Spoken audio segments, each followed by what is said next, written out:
Merci beaucoup. Alors, je donne la parole maintenant à Nadia Selegout. Merci Monsieur le Président et merci à tous pour vos témoignages. D'abord une petite remarque à la marge. Unanimement, vous avez parlé de votre souhait d'avoir plus tard un exercice partagé et coordonné. Et je pense que ça doit nous inspirer pour dessiner le modèle d'exercice de demain pour les politiques publiques. Ensuite, vous avez fait part aussi de votre grand engagement pour faire la promotion de vos futurs métiers. Et ça, on l'a bien entendu. Mais il y a une différence entre l'attractivité de la profession et l'attractivité des études.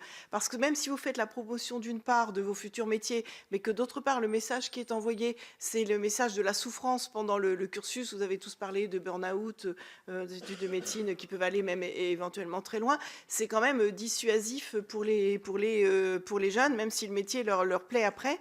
Ce qui me permet de faire le lien, parce que même si le sujet aujourd'hui, c'est l'accès aux études en santé, malgré tout, la question du cursus se pose. Et est-ce que vous pensez que tous ces points de blocage, tous les points de souffrance ont été clairement et suffisamment identifiés, ou est-ce que ça doit être creusé encore en faisant bien la différence entre vos différents parcours? Est-ce que là, il y a un travail plus approfondi à mener? Parce qu'une des questions essentielles, c'est le nombre d'étudiants qui commencent, mais le nombre d'étudiants, après, le temps auprès du patient qu'on retrouvera sur le terrain. Alors, entre ceux qui abandonnent en cours de route, ceux qui partent à l'étranger ou ceux qui sont diplômés mais qui n'exerceront jamais, il y a vraiment une question à creuser. Vous avez évoqué le fait des contraintes à l'installation. Ça, c'est un grand débat. Il y a beaucoup de gens qui considèrent que la solution universelle, ce sont les mesures coercitives. Mais si c'est pour que tous nos jeunes partent exercer à l'étranger après avoir fait leur cursus en France, est-ce que c'est un point de blocage? Est-ce qu'il y en a d'autres? Est-ce que c'est un chantier qu'il faut ouvrir et travailler encore? Voilà, merci. Merci. La parole à Céline Bréziri.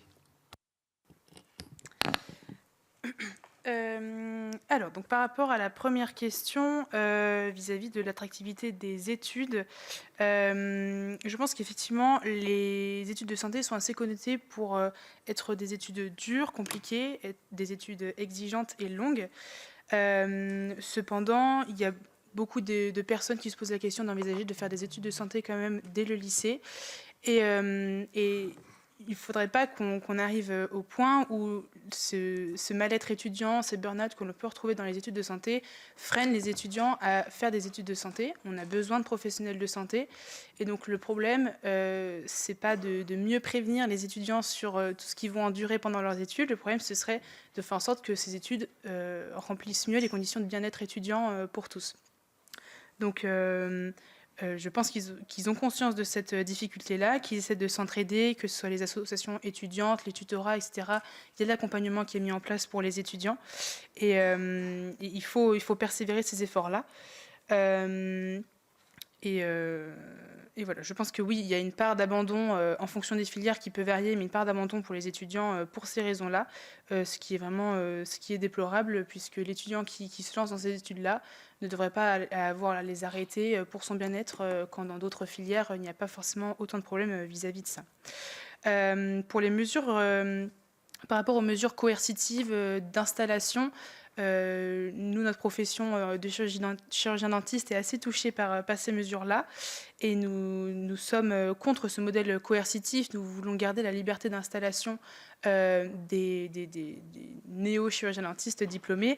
Cependant, nous avons conscience des disparités territoriales en termes d'offres de soins et nous encourageons les étudiants, les néo-diplômés à s'installer dans ces zones-là, mais plutôt selon un modèle incitatif. C'est-à-dire qu'aujourd'hui, il y a plusieurs outils qui permettent aux étudiants de s'installer dans ces zones-là et de bien le vivre correctement. Les mesures coercitives par rapport à cette installation-là ne permettraient pas à l'étudiant au chirurgien dentiste de s'épanouir dans son exercice. S'il est dans une zone qu'il n'apprécie pas, dans laquelle il ne se plaît pas, il ne peut pas développer une vie sociale comme il l'aurait fait ailleurs. Donc il faut encourager l'installation dans les déserts médicaux, mais que ça reste quand même à l'initiative du chirurgien dentiste. Et pour cela, il y a le CESP qui aide un petit peu. C'est un dispositif que les étudiants utilisent. Et puis il y a aussi les territoires directement qui peuvent proposer des accompagnements. Par rapport à la deuxième